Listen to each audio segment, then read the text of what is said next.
আসসালামু আলাইকুম সুপ্রিয় শিক্ষার্থীবৃন্দু, আমার ভয়েস ঠিকঠাক শুনতে পাচ্ছি কিনা একটু কমেন্ট করে জানান। প্রিয় শিক্ষার্থীবৃন্দু, সকলের কি অবস্থা? আমরা আবারও একটি ক্লাস নিয়ে হাজির হয়েছি, একটু কমেন্ট করে জানাই, সকলে একটু খাতা কলমে প্রস্তুত হয়ে যায়। আমরা দেখতে দেখতে প্রায় 29তম ক্লাস, আমরা হয়তো আর দুটি ক্লাস নিব, মানে দুটি ক্লাস বলতে আমরা হয়তো লাস্ট আরেকটি সাহিত্য ক্লাস হবে, এই মধ্যে মোটামুটি কমপ্লিট হয়ে যাবে। আর হয়তোবা কিছু বেসিক গ্রামার, মানে একটা দুইটা টপিক যেমন হচ্ছে কোয়েশ্চেন, আর্টিকেল, নাম্বার, জেন্ডার, এই জিনিসগুলো কম হয় না, হয়তোবা আমরা নেক্সট অর্থাৎ 30তম ক্লাসে হয়তো একটু টাইম লং টাইম থাকবে, অর্থাৎ সাহিত্যের সাথে হয়তোবা আমরা ওটা শেষ করে ফেলবো আমরা পরবর্তী ক্লাসে। ওকে, মুহাম্মিনুল ইসলাম যুক্ত হয়ে গেছে, সালাম দিয়েছে। ওয়ালাইকুম আসসালাম ভাইয়া, আমি আলহামদুলিল্লাহ ভালো আছি। আপনারা সকলে কেমন আছেন একটু কমেন্ট করে জানাতে পারেন। আমাদের আজকের আলোচনা হবে ভিক্টোরিয়ান পিরিয়ড, এবং এই ভিক্টোরিয়ান পিরিয়ডটা নিয়ে মোটামুটি প্রশ্ন হয়ে থাকে। তবে কি এখানে তো রাইটার হিউজ রাইটার, তো তার মধ্যে আমরা বেসিক কয়েকটা রাইটার, মানে যেগুলো মৌলিক রাইটার এবং যেখান থেকে প্রতি বছর প্রশ্ন আমরা ওই জিনিসগুলো নিয়ে আসি কথাগুলো। এই ভিক্টোরিয়ান পিরিয়ডে আমরা যে জিনিসটা মাথায় রাখবো, একটু মনে রাখার চেষ্টা করব। ও সরি, ওকে,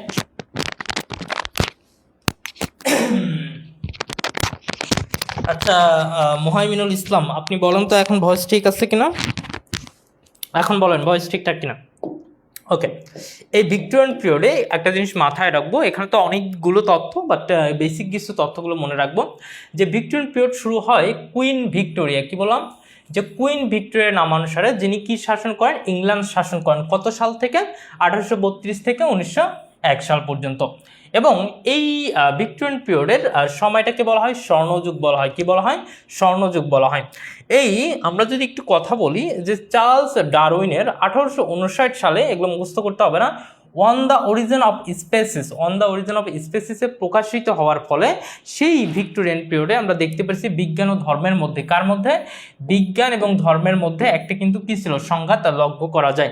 এখনো এই জিনিসটা আমরা যদি আমাদের সমাজ প্রেক্ষাপটে দেখি, এই বিজ্ঞান এবং ধর্মের মধ্যে কিন্তু একটা তফাৎ আছে। আমরা এরকমও জানি যে অনেক বিজ্ঞানী তারা কিন্তু অলরেডি নাস্তিক হয়ে গিয়েছে, তাদের গবেষণা এবং রিসার্চে এমন কিছু বিষয়টা, তো সেটা আমরা এই বিষয়টা নিয়ে যাচ্ছি না, আমরা একটু জাস্ট কথা বলবো এখানে বিজ্ঞান ও ধর্মের মধ্যে সংঘাত লক্ষ্য করা যায়।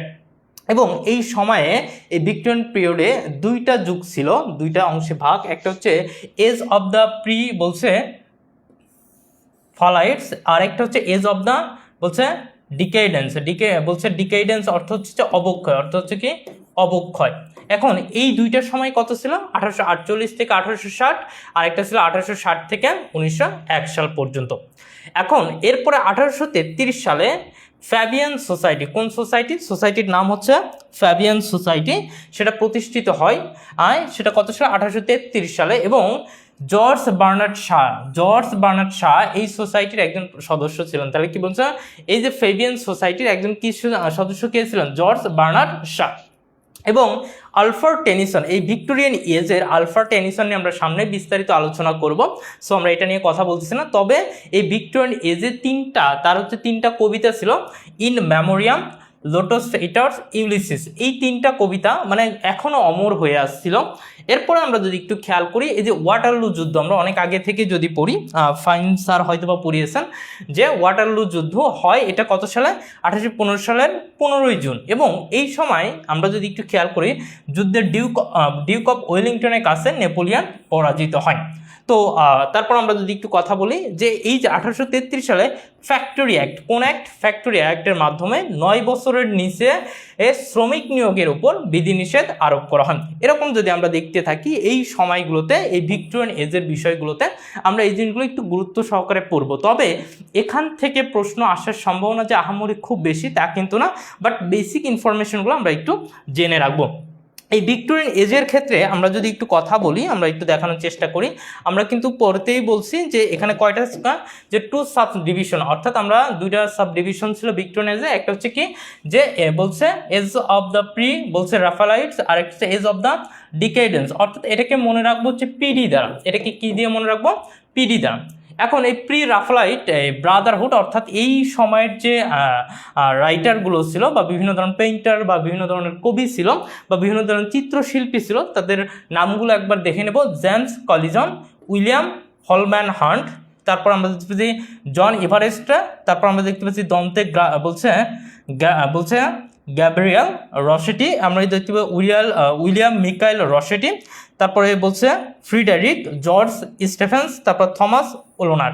অর্থাৎ আমরা যদি একটু কথা বলি, এই যে প্রত্যেকটা শেষে কিন্তু পেইন্টার পেইন্টার পেইন্টার পেইন্টার, এগুলো একটু মাথায় রাখবো। তারপর পয়েট ছিলেন স্কাল্পটর। অর্থাৎ আমরা যে একটু দেখবো জাস্ট এই সময়ের যে ব্রাদারহুডগুলো, অর্থাৎ ভ্রাতৃত্ব বন্ধন ছিল, সে হচ্ছে এই 7 জন ছিল। এবং এগুলো কি কি জাস্ট আমরা একটু খেয়াল করে নেব। তো আমরা দেখতে পেলাম। এরপর আমরা কথা বলবো চার্লস ডিকেন নিয়ে। এই মানে হচ্ছে এই ভিক্টোরিয়ান পিরিয়ডের চার্লস ডিকেন্স নিয়ে প্রশ্ন এসে থাকে, বাট আমরা একটু দেখে নেব। এই চার্লস ডিকেন্স নিয়ে আমরা এখন একটু কথা বলবো।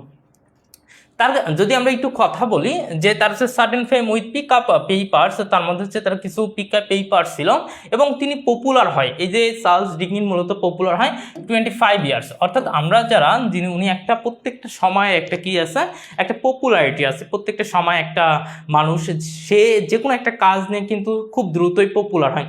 ঠিক অনুরূপভাবে আমাদের চার্লস ডিকেন্স 25 বছর বয়সে খুবই জনপ্রিয়তা পায় এবং তার মধ্যে তিনি বেশিরভাগ আলোচনা করতেন লয়ার, অর্থাৎ নিম্ন।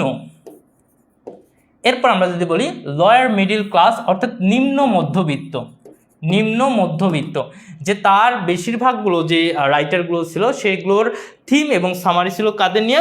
এই নিম্ন এবং নিম্ন মধ্যবিত্তদের নিয়ে। এবং তিনি হিউম্যানিটেরিয়ানিজম, অর্থাৎ মানবতাবাদ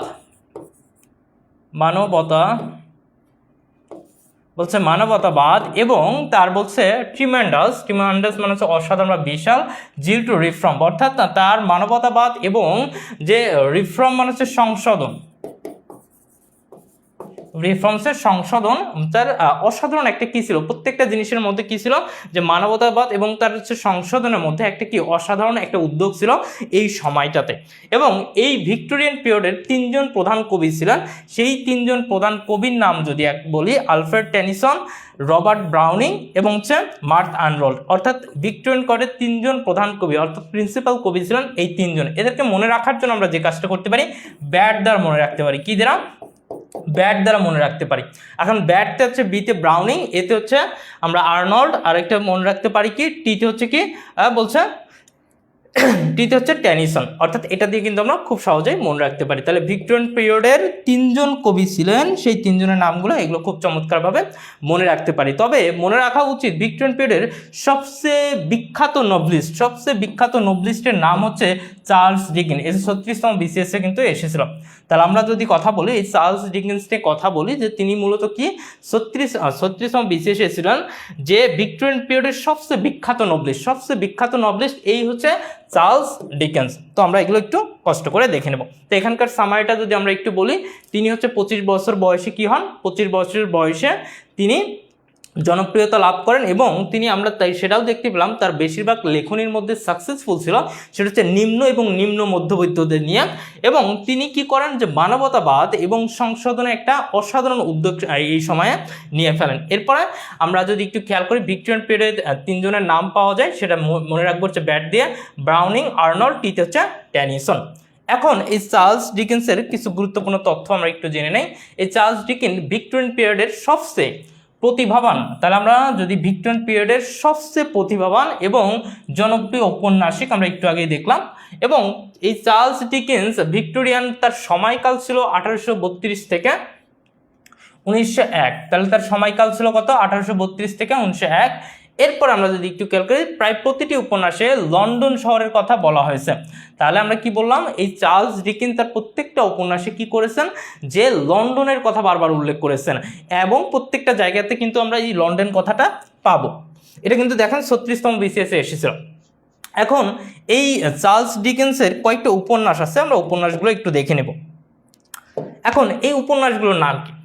এখন এই উপন্যাসের যদি আমরা একটু খেয়াল করি তার 20খানা উপন্যাস রচনা করেছেন, তাহলে আমরা কি বলবো, তাহলে চার্লস ডিকেন্সের কয়টি উপন্যাস ছিল? প্রায় 20খানা উপন্যাস ছিল। তার মধ্যে কয়েকটা যদি আমরা দেখতে পারি, গ্রেট এক্সপেকটেশন এই তার হচ্ছে সবচেয়ে জনপ্রিয় উপন্যাস, তাহলে গ্রেট এক্সপেকটেশন তার রচিত সব থেকে বড় উপন্যাস। এবং the adventures of Oliver Twist, the old বলছে কিউরিওসিটি শপ, তারপর হচ্ছে ডেভিড কপারফিল্ড, তারপর a tale of two cities, a tale of two cities. এখানে দুইটা শহরের নাম উল্লেখ আছে, এক নম্বর হচ্ছে লন্ডন আর একটা হচ্ছে প্যারিস। তাহলে আমরা কি বললাম, এক নম্বর হচ্ছে লন্ডন আর একটা হচ্ছে প্যারিস। এবং তিনি এইটা মূলত কিসের মাধ্যমে লেখা? ফরাসি বিপ্লবের প্রেক্ষিতে লেখা, ফরাসি বিপ্লবের প্রেক্ষিত লেখা। তারপর the Pickwick papers, a Christmas বলছে carol, hard times, the black house, অর্থাৎ দ্য ব্ল্যাক হাউস। তাহলে তার মধ্যে আমরা দেখতে পাচ্ছি তার বিখ্যাত 20খানা উপন্যাসের মধ্যে এখানে 9টি উপন্যাস দেওয়া আছে। এবং উপন্যাস মনে রাখার জন্য একটা কৌশল অবলম্বন করতে পারেন। অলিভার অনেক বড় প্রত্যাশা নিয়ে ক্রিস্টমাস, কার দিকে? ক্রিস্টমাসের দিনে ডেভিডের সাথে দেখা করার জন্য 2 শহরে গেল এবং ডেভিড সেখানে ব্ল্যাক হাউসের মধ্যে হার্ড টাইম পাস করেছে। তাহলে আমরা অলিভার বলতে এখানে বলতে পারছি দ্য অ্যাডভেঞ্চার অফ অলিভার, তারপর হচ্ছে ক্রিস্টমাস বলতে আমরা এখানে দেখতে পাচ্ছি। তারপর আমরা যদি একটু খেয়াল করি এটা দিয়ে একটা হয়, তারপরে আমরা আরও যদি একটু দেখি যে ডেভিড, এই ডেভিডকে মনে রাখতে পারি। তারপর আমাদের এখানে দেখতে পাচ্ছি 2 শহর, 2 শহরটা হচ্ছে কি? এ টেল অফ টু সিটিজ। তারপরে দেখতে পাচ্ছি black house, the black house, এটা মনে রাখতে পারি। হার্ড টাইম পাস, এখানে কিন্তু হার্ড টাইম দ্বারা মনে রাখতে পারি। অর্থাৎ অলিভার অনেক বড় প্রত্যাশা নিয়ে ক্রিস্টমাসের দিনে ডেভিডের সাথে দেখা করার জন্য 2 শহরে গেল এবং ডেভিড সেখানে ব্ল্যাক হাউসের সাথে হার্ড টাইম পাস করেছে। তো আমরা এই উপন্যাসগুলো একটু দেখবো আর একটা ছন্দের মধ্যে মনে রাখবো। তবে আমি বেশিরভাগ ক্ষেত্রে সাজেস্ট করব যেটা, যে ছন্দটন্দের দিকে না গিয়ে আপনারা যে কাজটি করবেন, এই উপন্যাসের নামগুলো কয়েকবার পড়বেন। তো কয়েকবার পড়ার পর আপনি যে কোনো একটা রাইটারের বই খুলে যদি পড়েন, আমাদের যেহেতু কোর্সটা একটা মানে বিশেষ করে সাহিত্যটা কিন্তু একটা সিরিয়াল মাফিক, আপনি যে কোনো বইয়ে যদি ওই এজটা বের করে দেখবেন অনেকগুলো বিগত বছরের প্রশ্ন সহ বিভিন্ন ধরনের নতুন প্রশ্ন সংযোজন করবে। ওই প্রশ্নগুলো বারবার আপনি প্র্যাকটিস করার সাথে সাথে দেখবেন, আপনি যখন দেখবেন ভিক্টোরিয়ান এজের একটা কথা বলছে, চার্লস ডিকেন্সের কথা আসছে, তখন আপনি চার্লস ডিকেন্সটা একবার পড়ে নিলেন A to Z, তারপর আবার প্রশ্ন সলভ করুন। এভাবে কিন্তু আপনার বেশিরভাগ কিন্তু ফলপ্রসূ হয়। আপনি চোখে দেখার সাথে সাথে আপনার কি থাকবে? মনে থেকে যাবে। ওকে, এরপর আমরা যদি একটু খেয়াল করি, যদি আমরা একটু দেখার চেষ্টা করি তাহলে একটু ভালো মতো বুঝতে পারবো।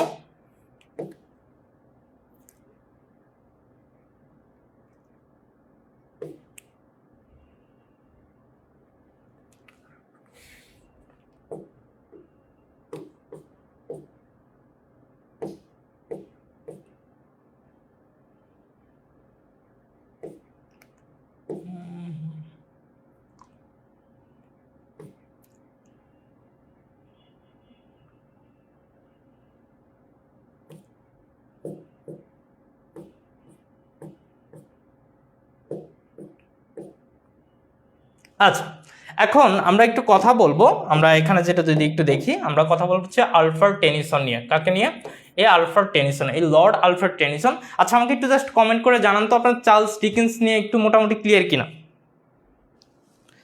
এতক্ষণ পর্যন্ত যা পড়ালাম মোটামুটি আপনারা ক্লিয়ার কিনা?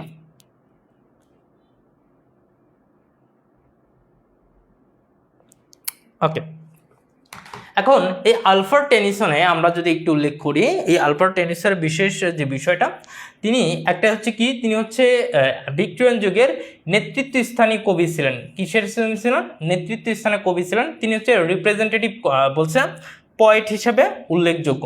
এবং তিনি যদি একটু খেয়াল করেন, তিনি অধিক পরিচিত মেলোডিয়াস ল্যাঙ্গুয়েজের জন্য। তাহলে আমাদের এই লর্ড আলফ্রেড টেনিসন যদি বলা হয় কিসের জন্য উল্লেখযোগ্য, তিনি কিন্তু বলছে মেলোডিয়াস ল্যাঙ্গুয়েজ। তারপরে ওয়ার্ডসওয়ার্থের নেতৃত্বের পর 1850 সালে তিনি ইংল্যান্ডে এবং পয়েট লরিয়েট হিসেবে নির্বাচিত হন। তাহলে আমরা যদি একটু কথা বলি, এই লর্ড আলফ্রেড টেনিসন কি করেন, যে 1850 সালে ইংল্যান্ড এবং পয়েট লরিয়েট হিসেবে নির্বাচিত হন। এই পয়েট লরিয়েট মানে হচ্ছে সভাকবি, বলছে court of poet England. Poet laureate মানে হচ্ছে কি সভাকবি। এরপর আমরা যদি বলি, ওয়াটসের মৃত্যুর পর ইংল্যান্ডের রাজকবি ছিলেন পয়েট লরিয়েট এবং তিনি অক্সফোর্ড ইউনিভার্সিটি থেকে ডক্টর অফ ল খেতাব ভূষিত হন। তার লিখিত একটি নাটক হলো কুইন ম্যারি এবং তার এক বীরশোকগাথা কবিতা হচ্ছে বলছে মেমোরিয়াম রচনা করেন। অর্থাৎ এই যে তার লিখিত কিন্তু নাটক একটি ছিল, সেটা হচ্ছে কুইন ম্যারি, এবং তার বিখ্যাত গাথা কবিতা হচ্ছে ইন মেমোরিয়াম। এবং আমরা এখান থেকে আমরা যে জিনিসটা মনে রাখবো, যে লর্ড আলফ্রেড টেনিসন হচ্ছে নেতৃস্থানীয় কবি, রিপ্রেজেন্টেটিভ পয়েট হিসেবে উল্লেখ ছিলেন। তার বেশিরভাগ পরিচিত মেলোডিয়াস ল্যাঙ্গুয়েজের জন্য। এবং তিনি কি হন, যে ইংল্যান্ডের পয়েট লরিয়েট হিসেবে নির্বাচিত হন, তাকে অক্সফোর্ড ডক্টর অফ ল খেতাব করা হন। তার বিখ্যাত নাটক কুইন ম্যারি এবং ইন মেমোরিয়াম একটি কি তার শোকগাথা কবিতা। এতটুকু আপনারা একটু মনে রাখবেন। এখন আমরা যদি একটু দেখি আমাদের তার যে বিখ্যাত উপন্যাসগুলো, এগুলো একটু খেয়াল করি। আচ্ছা, আপনারা এটার স্ক্রিন ক্লিয়ারলি দেখতে পাচ্ছেন কিনা? ওকে, ক্লিয়ারলি দেখতে পাচ্ছেন। তো আমরা এখানে একটু আলোচনা করব তার ফেমাস পয়েন্টস। কি বললাম, যে ফেমাস পয়েন্টস অফ টেনিসন, অর্থাৎ যে টেনিসনের যে বিখ্যাত কবিতাগুলো ছিল সেগুলো যদি আমরা একটু খেয়াল করি, যে আমরা দেখতে পাচ্ছি যে ইনোনি, তারপরে দেখতে পাচ্ছি ইউলিসিস, তারপর হচ্ছে লোটাস ইটার্স, তারপরে দেখতে পাচ্ছি লকশেলি হল, তারপর হচ্ছে টিথোনাস, তারপর হচ্ছে মর্থে ডি আর্থর। অর্থাৎ আমরা যদি একটু খেয়াল করি তার ফেমাস কবিতাগুলো কিন্তু এগুলো ছিল। এখন এইগুলোর যদি আমরা একটু খেয়াল করি, এই ইনোনি হচ্ছে ডটার অফ রিভার, এটা কিন্তু গড। তারপর আমাদের ইউলিসিস, এটা হচ্ছে আমাদের যদি বলে এটা একটা গ্রিক বীর ছিলেন। তারপর হচ্ছে লোটাস ইটার্স মানে হচ্ছে পদ্মখেক। আর লকশেলি হল, এটা হচ্ছে অ্যামি এর নায়িকা ছিল। তাহলে হচ্ছে লকশেলি হলের নায়িকা ছিল অ্যামি ছিল। এবং টিথোনাসের বলছে মর্তের মানুষ কিন্তু বিয়ে করেছিলেন উষা দেবী অর্তরাকে। ওকে, তারপর আমরা যদি একটু বলি মর্তে ডি আর্থর, এগুলো একটু কষ্ট করে দেখে নেবেন। তবে একটু জিনিস কিছু খেয়াল করবেন, গুরুত্বপূর্ণ জায়গাটা হচ্ছে এই জায়গাটা একটু মনে রাখবেন, কারণ এখান থেকে আমরা যে জিনিসটা খেয়াল করি ওই জিনিসগুলো বারবার ভুল করে থাকি। এই জায়গাটা হচ্ছে কনফিউজড। আপনি এতক্ষণ যা বললেন নিশ্চয় গতানুগতিক পড়া, বাট এই জায়গাগুলোতে আপনি ঝামেলা করবেন। দেখেন দুইটা নাম, একটা হচ্ছে ইউলিসিস, এটা ইউলিসিস। একটা ইউলিসিস হচ্ছে পোয়েম নামে উল্লেখিত, আর একটা হচ্ছে নোবেল উপন্যাস নামে। মানে একটা হচ্ছে কি কবিতা আর একটা হচ্ছে কি উপন্যাস।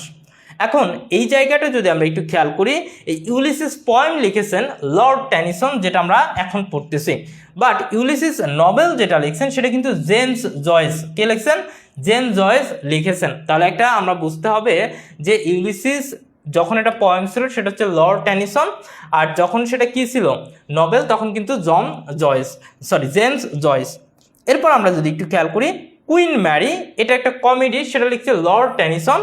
কিন্তু কুইন বলছে ম্যাপ, এটা কিন্তু পোয়েম, এটা হচ্ছে পিবি শ্যালি কিন্তু আমরা আগেই পড়িয়েছি। সো এটা নিয়ে কনফিউজটার কোনো কাহিনী নেই, যে আমরা বলতে পারলাম কুইন ম্যারি লিখেছেন, এটা হচ্ছে কমেডি যখন বলবে তখন লর্ড টেনিসন, আর যখন কুইন ম্যাপ এটা কিন্তু কে লিখছেন পোয়েম, এটা কিন্তু পিবি শ্যালি। এরপর দেখি দ্য লেডি অফ দ্য আমরা যদি একটু খেয়াল করি, the lady of the Shalott, the lady of the কি the lady of the Shalott, এটা কিন্তু পোয়েমকে লিখছেন টেনিসন লিখছেন। আবার the lady of the lake, এটা পোয়েম, এটা স্যার ওয়াল্টার স্কট লিখেছেন। তারপর হচ্ছে মর্থে ডি আর্থর, এটা পোয়েম, লর্ড টেনিসন লিখছেন। আর হচ্ছে মর্থে ডি আর্থর, এটা হচ্ছে প্রোজ, এটাকে লিখছেন, এটা হচ্ছে স্যার থমাস ম্যালোরি লিখছেন। তাহলে খুবই গুরুত্বপূর্ণ, কারণ যেহেতু আমাদের রাইটার নিয়ে প্রশ্ন হয়ে থাকে, একটা হচ্ছে মার্টাসের প্রশ্নগুলো দিলে কনফিউজড হয়ে যাব। সো আমরা এই জিনিসগুলো একটু গুরুত্ব দিয়ে দেখবো। ইউলিসিস কুইন, আর একটা হচ্ছে কি দ্য লেডি অফ শ্যালট, তারপরে দেখছি যে মর্তে ডি আর্থর। এই জিনিসগুলো কোনটা পোয়েম, কোনটা উপন্যাস, কোনটা কমেডি, কোনটা প্রোজ, এই জিনিসগুলো একটু দেখে আপনারা একটু পড়বেন। তো তার কিছু ফেমাস কোটেশন ছিল। এই ফেমাস কোটেশনটা যদি আমি একটু দেখাই, যে ফেমাস কোটেশনটা কি, যে তার ফেমাস কোটেশন অনেকগুলো ছিল। আপনাদের যে কাজ হবে, যেমন আমরা যদি বলি বলছে better to have loved and lost than never to have loved at all. এখন এই জায়গাটা আপনারা মনে রাখবেন, শুধুমাত্র আপনারা পড়ে যাবেন না, আপনারা কি করেন পড়ার পরে দেখবেন এইটাকে আলফ্রেড টেনিসন তো লিখছেন, আমরা যেহেতু পড়তেছি বুঝতেই পারবেন, বাট কোন কবিতার বা কোন উপন্যাস বা কোন নাটকের ইন মেমোরিয়াম, এটা একটু ভালো করে দেখে নেবেন। এরপরে দেখেন পরেরটাও একটা বলছে I am A part of that I met. এটা কে? এটা কিন্তু দ্য কমপ্লিট বলছে পোয়েটিক্যাল ওয়ার্কস অফ টেনিসন। তাহলে আপনারা জাস্ট ওই কোটেশনের পাশাপাশি কোন কবিতা থেকে বা কোন উপন্যাস থেকে এসেছে এই জিনিসগুলো একটু খেয়াল করবেন। আরেকটা হচ্ছে the old order change yielding place to new, অর্থাৎ আমরা যদি বলি এসেছে দ্য ওল্ড অর্ডার চেঞ্জ, বলছে এসেছে নতুন শিশু, ইয়েল্ডিং প্লেস টু নিউ বলছে ইয়েল্ডিং প্লেস টু নিউ, এসেছে নতুন শিশু, বলছে দ্য ওল্ড অর্ডার চেঞ্জ, তাকে ছেড়ে দিতে হবে স্থানে। এটা একটু গুরুত্ব করে দেখবেন।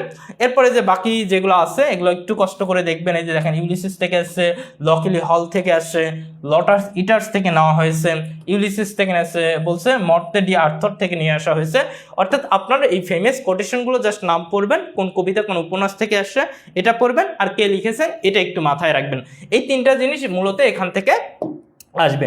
তো আমরা যদি একটা প্রশ্ন সলভ করি, দ্য ওল্ডার বলছে the old order change yielding place to new, this line is extracted from Tennyson poem, অর্থাৎ টেনিসনের কোন পোয়েম থেকে এসেছে একটু কমেন্ট করে জানান। টেনিসনের কোন পোয়েম থেকে এসেছে একটু কমেন্ট করে জানান।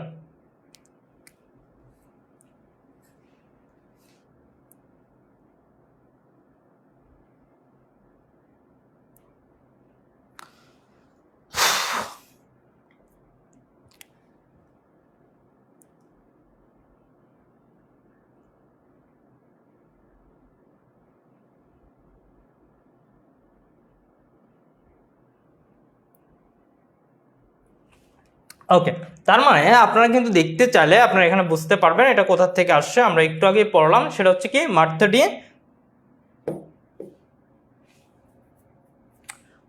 ডি আর্থার, এটা থেকে মূলত আসছে। তাহলে অ্যান্সার হবে ডি নাম্বার। অ্যান্সার কি হবে? D number. এই যে আমি যদি একটু পড়াই, এই যে একটু আগে কিন্তু দেখিয়েছি, দেখে এই যে একটু আগে দেখিয়েছি, এই যে মার্তে ডি আর্থার থেকে এসেছে। তো এটা একটু কষ্ট করে দেখে নেব, এখানে আর কাজ নেই। আপনারা জাস্ট কয়েকবার পড়ে যাবেন এগুলো নিয়ে, যেহেতু এগুলো হিস্ট্রি মানে কি, যে তথ্যগুলো পরীক্ষা বারবার আসে ওই জিনিসগুলো একটু পড়ে নিলে ইনশাল্লাহ অ্যান্সার করা যাবে। তারপর আমরা যদি একটু খেয়াল করি, যে আমরা যদি একটু দেখি যে Ulysses is a poem written by, Ulysses কে লিখেছেন? Ulysses is poem written by, এটা কে লিখছেন? তাহলে এটা কিন্তু আমরা খুব সহজেই বলতে পারবো এটাকে যে আলফ্রেড টেনিসন লিখেছেন। তো এটা নিয়ে আমরা আর কথা বলবো না। আমরা চলে যাচ্ছি পরবর্তী প্রশ্নে। পরবর্তী প্রশ্ন যদি একটু দেখি, যে এখানে আসলে কাকে নিয়ে কথা বলছে? রবার্ট ব্রাউনিং নিয়ে কথা বলছে।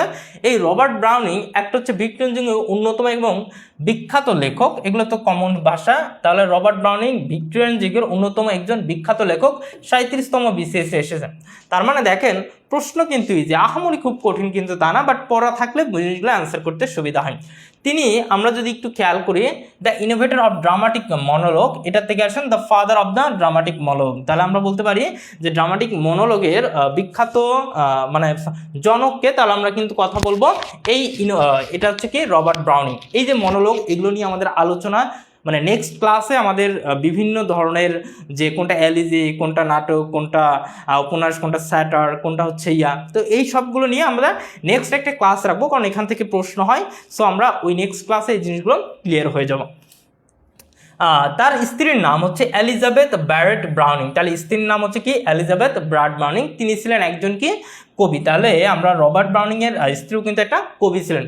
এই ব্রাউনিংয়ের মেন এবং উমেন বইটি বিখ্যাত ব্ল্যাঙ্ক ভার্স ও ড্রামাটিক মনোলগের জন্য। তাহলে হচ্ছে তার যে মেন অ্যান্ড উমেন একটা বই ছিল, সেটা বিখ্যাত হচ্ছে ব্ল্যাঙ্ক ভার্স, অমিত্রাকর ছন্দ, ড্রামাটিক মনোলগের কারণে।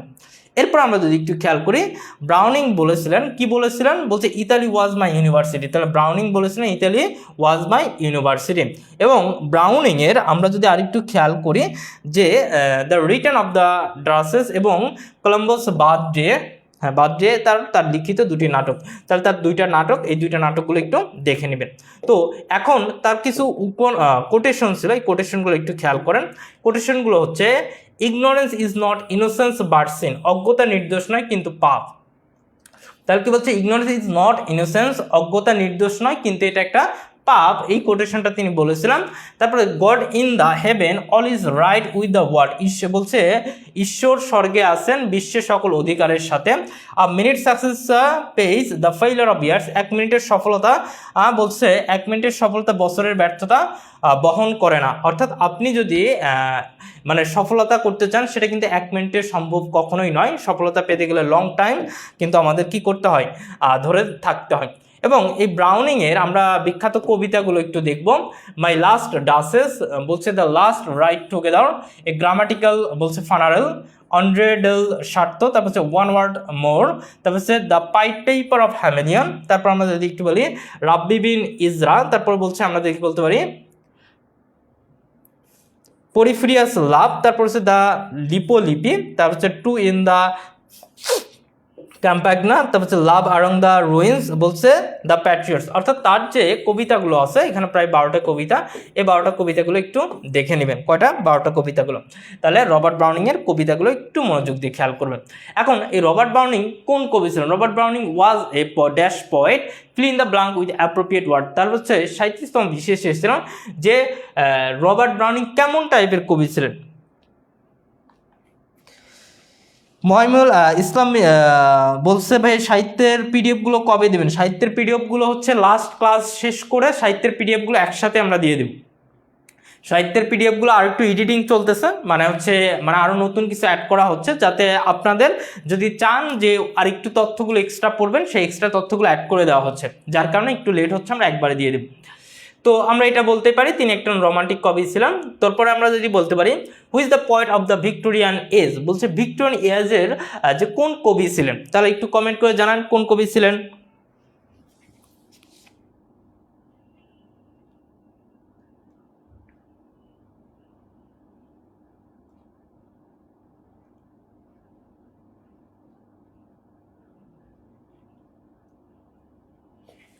ওকে, তাহলে আমরা বলতে পারি রবার্ট ব্রাউনিং।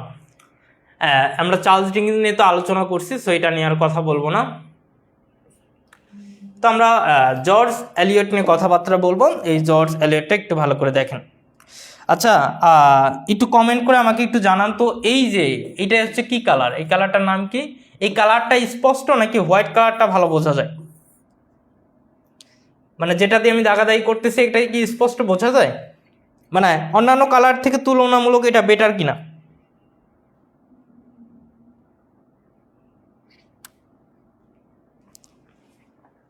ওকে, এই জর্জ এলিয়ট অন্যতম একজন বিখ্যাত মহিলা ঔপন্যাসিক। তাহলে আমরা এই ভিক্টোরিয়ান এজেও কিন্তু আমরা দেখতে পাচ্ছি ভিক্টোরিয়ান পিরিয়ডে একজন উপন্যাসিক ছিলেন, বিখ্যাত মহিলা উপন্যাসিক জর্জ এলিয়ট, এবং তার রিয়েল নাম হচ্ছে ম্যারি অ্যান এভান্স। তার রিয়েল নাম হচ্ছে কি? Mary Ann Evans.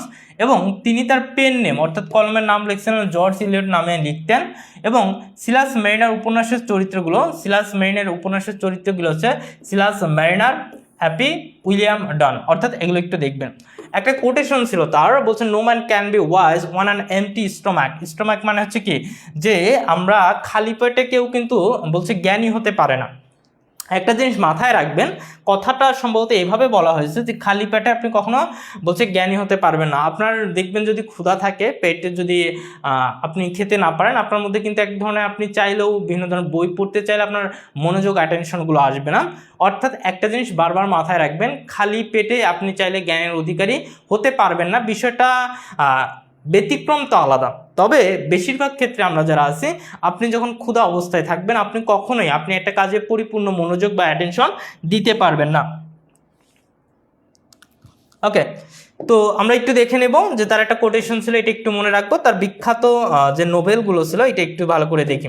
তো এই বিখ্যাত নোবেলগুলো আমরা যদি একটু দেখি, প্রায় 8টা নোবেল আছে। সেটা হচ্ছে অ্যাডাম বেড, তারপর হচ্ছে the Mill on the Floss, বলছে সিলাস মার্নার, বলছে Romola, Felix Holt the Radical বলছে মিডল মার্স, তারপরে দেখতে হচ্ছে ড্যানিয়াল বলছে ড্যারন্ডা, তারপর হচ্ছে দ্য স্প্যানিশ গিপসে।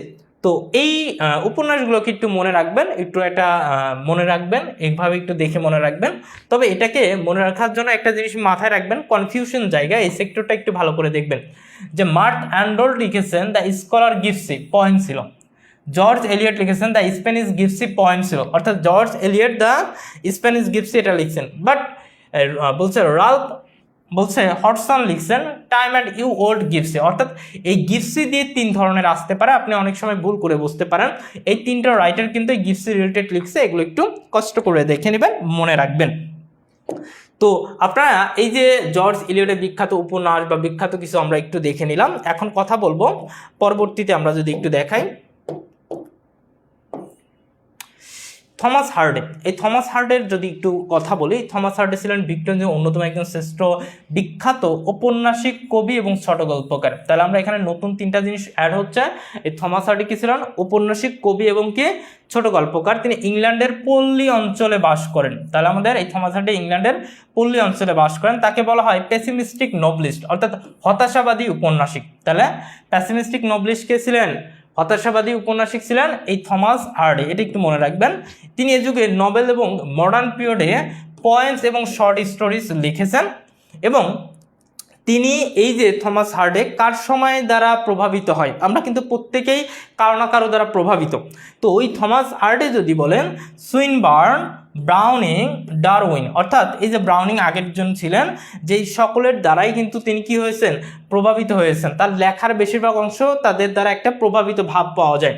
মানে আপনি দেখবেন যে বর্তমান সময়ে প্রত্যেকটা, যদি একটু সহজভাবে বলি, যে আমরা যদি একটু সংবাদপত্র দিকে তাকাই, এখন প্রত্যেকটা সংবাদপত্রতে একই জিনিস লেখে, বা একটা টপিক, যেটা ভাইরাল টপিক হোক বা টপিক হোক, সেই টপিকটা তিনি কি করবেন? ওই একটা টপিক এক একজনের ব্যাখ্যাটা এক একভাবে আসবে, বাট থিমটা বা সামারিটা কিন্তু সেম জিনিস। তো এখন ওই দেখা যাচ্ছে আমাদের বর্তমান সময়ের জন্য যেগুলো উল্লেখযোগ্য পত্রিকাগুলো ছিল, তাদের দ্বারা ছোট ছোট পত্রিকাগুলো কিন্তু প্রভাবিত হয়, এবং তাদের লেখার দ্বারা আমরা যারা আছি, আমরাও টুকটাক যারা লেখালেখি করি, তারাও কিন্তু তাদের অনেকাংশে একটা প্রভাবিত ভাব থেকে যায়। তো এছাড়াও তিনি ডারউইনস থিওরি অফ এভলিউশন, বিবর্তনবাদ দ্বারা প্রভাবিত হয়েছিলেন, এবং তার লেখা উপন্যাসের মধ্যে টেস্ট অফ দ্য বলছে ডারবিলিটিস নামে বেশি অন্যতম। এবং তার আরও যদি আমরা একটু খেয়াল করি, তার টাইটেল ছিল হচ্ছে প্যাসিমিস্ট নভেলিস্ট, তার একটা টাইটেল, এটি একটু মাথায় রাখবেন এবং বাকিগুলো একটু দেখে নেবেন। তাহলে আমাদের এখানে উল্লেখযোগ্য বিষয়গুলো হচ্ছে প্যাসিমিস্টিক নভেলিস্ট, এবং হচ্ছে নভেল এবং মডার্ন পিরিয়ড, এবং পিরিয়ড এবং শর্ট স্টোরি, বলছে শর্ট স্টোরি তিনি লিখেছেন। এবং তিনি কার দ্বারা প্রভাবিত? সুইনবার্ন, ব্রাউনিং এবং ডারউইনের দ্বারা, এবং ডারউইনস থিওরি অফ ইভলিউশন, বিবর্তন দ্বারা প্রভাবিত হয়েছিল। এই থমাস হার্ডের যদি আমরা একটু কথা বলি, যে কিছু বিষয় কনফিউজড হয়ে যাবে, এগুলো একটু মাথায় রাখবেন। এ পেয়ার অফ ব্লু আইস, এটা লিখছেন থমাস হার্ডে। তারপরে দ্য ব্লুইস্ট আইস, অর্থাৎ এখানে দেখতে পাচ্ছেন এই যে আইস নিয়ে কথাবার্তা, এগুলো একটু মনে হয়, এটা হচ্ছে টনি মরিসন। দ্যাট বলছে, তারপরটা আমরা যদি একটু খেয়াল করি, তারপরটা আমরা যদি একটু ভালো করে খেয়াল করি, বলছে trumpet major. Okay, the trumpet major হচ্ছে থমাস হার্ডি, এটা লিখেছেন। তারপর হচ্ছে দ্য ট্রিয়াম্প লিখছেন পিবি শ্যালি। আমরা কিন্তু এর যে পিবি শ্যালিগুলো কিন্তু আগেই পড়িয়েছি। লাভ ট্রিয়াম্ফ্যান্ট, এটা লিখছেন জন ডাইরেন। এই জন ডাইরেন, পিবি শ্যালি, এগুলো কিন্তু আমরা আগেই পড়িয়েছি। তো আমরা এগুলো একটু কষ্ট করে দেখে নেব। তাহলে হচ্ছে মনে রাখতে হবে যে আইস নিয়ে কথাবার্তা বললে, ট্রিয়াম্প নিয়ে কথা বললে, এক একজন রাইটার এক একটা লিখেছে। তো তারপরে আমরা যদি একটু বলি, এই থমাস হার্ডের কিছু হচ্ছে কি ছিল? নভেলিস্ট এবং পোয়েট ছিল। আমরা যদি একটু খেয়াল করি, the poor man, the lady, তারপরে দেখতে পাচ্ছি ডেসপারাইট, বলছে রেমেডিস, তারপর হচ্ছে আন্ডার দ্য গ্রিনউড ট্রু, তারপরে দেখতে পাচ্ছি far from the madding crowd, the return of the native, the major of the Castro bridge, trace the, বলছে ডারবা, বলছে টেস দ্য, বলছে ডিআর বারবাইলস, জাজ দ্য অফস্কার, বলছে সরি জুড দ্য ইস অফস্কার। এগুলো একটু দেখে নেবেন, তার যে উপন্যাসগুলো বা নভেলিস্টগুলো ছিল। এবং থমাস হার্ডের কিছু বিখ্যাত যে উপন্যাসগুলো ছিল সেগুলো একটু মনে রাখার জন্য একটা ছন্দ মনে রাখবেন। দরিদ্র লোকটি ক্যামব্রিজ এর মেয়রের কাছে টেস্টকে রিটার্ন চাইল, পরবর্তীতে পুয়ার ম্যান টেস্ট নিয়ে ক্রাউড থেকে অনেক দূরে চলে গেল। এখন এই দরিদ্র লোকটি যদি আমরা বলি অথবা পুয়ার ম্যান বলি, the poor man the lady হচ্ছে ফার্স্ট নোবেল তার ছিল। তারপর হচ্ছে আমরা যদি ক্যাস্টার ব্রিজ বলি, এই ক্যাস্টার ব্রিজের মেয়র ছিল কি the mayor of castor bridge, এটা হবে ক্যাস্টার ব্রিজ, হ্যাঁ ক্যামব্রিজ না ক্যাস্টার ব্রিজ। টেস্ট হচ্ছে টেস্ট অফ দ্য বলছে ডিবার বাইলস, ক্রাউড থেকে দূরে, ক্রাউড বলছে ফর ফ্রম দ্য মাডিং ক্রাউড। যে রিটার্ন অফ দ্য নেটিভ, এই রিটার্ন অফ দ্য নেটিভ কিন্তু 36তম বিসিএসে এসেছিল। তাহলে থমাস হার্ডের বিখ্যাত উপন্যাসগুলো মনে রাখার জন্য দরিদ্র লোকটি ক্যাস্টার ব্রিজের মেয়রের কাছে টেস্ট থেকে রিটার্ন চাইলো, পরবর্তীতে এই পুয়ার ম্যানটি টেস্ট নিয়ে ক্রাউড থেকে কি করলো দূরে চলে গেল। এরপর আমরা যদি একটু খেয়াল করি হারমান বলছে মেলভিলি, এটা নিয়ে আমরা একটু কথা বলবো। আমাকে জাস্ট একটু কমেন্ট করি আমরা এতক্ষণ পর্যন্ত ক্লিয়ার কিনা বা বুঝতে পারতেছি কিনা।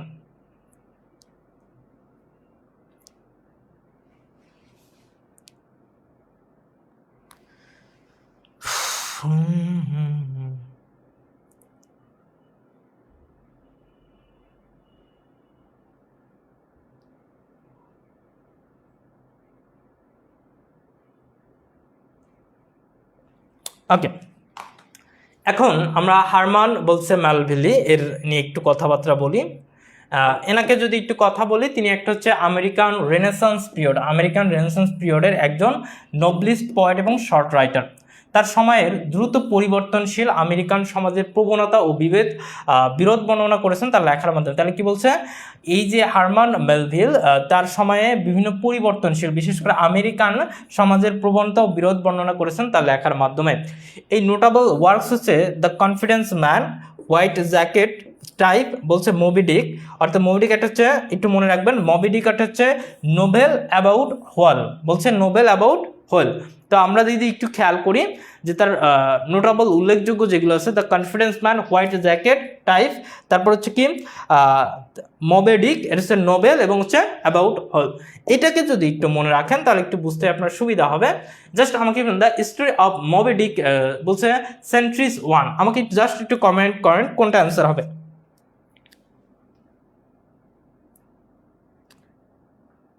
আচ্ছা, আমি আরও একবার বলতেছি, একটু কমেন্ট করেন প্রশ্নের।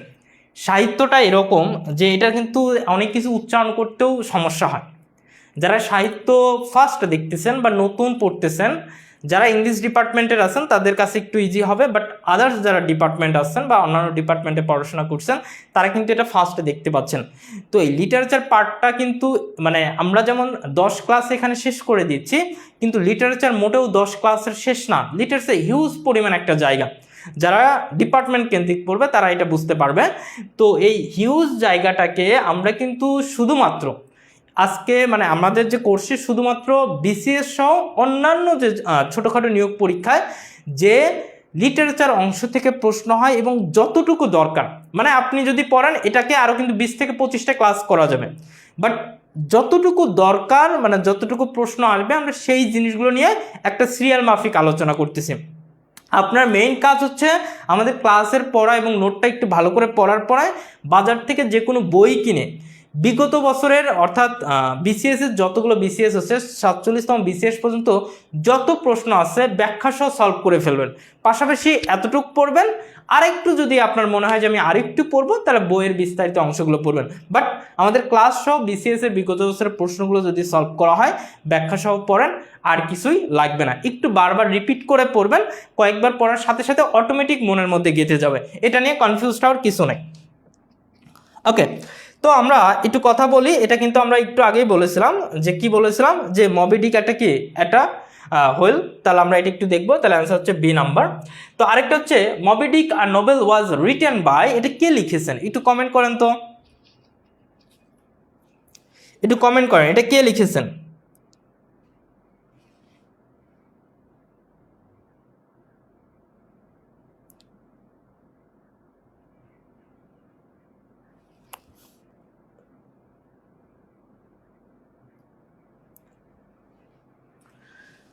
ওকে, আপনাদের যদি কোনো প্রশ্ন থাকলে একটু কমেন্ট করতে পারবেন, কোনো সমস্যা নাই। তাহলে আমরা বলতে পারি হারমান ম্যালভেলি। তো এভাবে কিন্তু আমরা দেখতে পারি আমাদের যে প্রশ্নগুলো এসে থাকে বা আমরা যে জিনিসগুলো প্রশ্ন হয়ে থাকে, আপনারা চাইলে এভাবে খুব সহজে খুব সুন্দর করে পড়তে পারবেন, কোনো সমস্যা নেই। আমাকে একটু জাস্ট কমেন্ট করেন আপনারা বুঝতে পারছেন কিনা। আজকে ভিক্টোরিয়ান পিরিয়ডটা নিয়ে আমাদের মোটামুটি আলোচনাটা শেষ। আমরা হয়তো বা আরেকটা পিরিয়ড আছে মডার্ন পিরিয়ড, অর্থাৎ পোস্ট মডার্ন এবং মডার্ন পিরিয়ড, এবং হচ্ছে বর্তমান পর্যন্ত যেভাবে চলতেছে এগুলো নিয়ে আমরা নেক্সট ক্লাসে আলোচনা করব। আর আমাদের নেক্সট ক্লাসটা একটু বড় হবে, কারণ নেক্সট ক্লাসের আরও বাকি যে ছোটোখাটো অংশগুলো সেগুলোও বিস্তারিত দেখিয়ে দেবো। অর্থাৎ গ্রামাটিক্যাল অংশ যেগুলো কি বলে, গ্রামাটিক্যাল অংশ যেগুলো শর্টকাট একটু ব্যাপার আছে ওই জিনিসগুলো একটু দেখাবো, এবং ওভারঅল একটা রিভিউ ক্লাস ইনশাল্লাহ দিয়ে দেবো। সো একটু কমেন্ট করে জানান শুধু যদি বুঝতে পারেন। আর যারা পিডিএফগুলো পান না, এই পিডিএফগুলো আরও সুন্দর করে আরও জিনিসগুলো নতুন করে অ্যাড করে আপনাদের পিডিএফটা দেবো, যেন আপনাদের পড়তে বিষয়গুলো সুবিধা হয় এবং ইজি হয়। লাস্ট ক্লাস পরেরটা আমি বলতে পারতেছি না, তবে যতটুকু সম্ভব মানে 80% কনফার্ম আমাদের আর একটি ক্লাস হলেই মোটামুটি আমরা শেষ করে ফেলবো লিটারেচার আর গ্রামারের যে ছোট ছোট ক্ষুদ্র টপিকগুলো আছে ওগুলো। কিন্তু যদি তানভীর স্যারকে বলে আরেকটা ক্লাস বাড়ানো যায় তো আপনারাও একটু গ্রুপে কমেন্ট করবেন, আমিও স্যারের সাথে একটু কথা বলে দেখি যদি বাড়ানো যায়। আমি চাই আর একটা ক্লাস বাড়লে, মানে কালকে একটা হবে তারপর আরেকটা হলে মোটামুটি ক্লাসগুলো হবে, আর না হলে আগামীকালকে আমরা একটু লং টাইম নিয়ে একটু ক্লাসগুলো শেষ করে দেবো। আগামীকাল মানে রবিবার। সো আজকে এই পর্যন্তই, আমরা এখন একটু বিদায় নিতে পারি।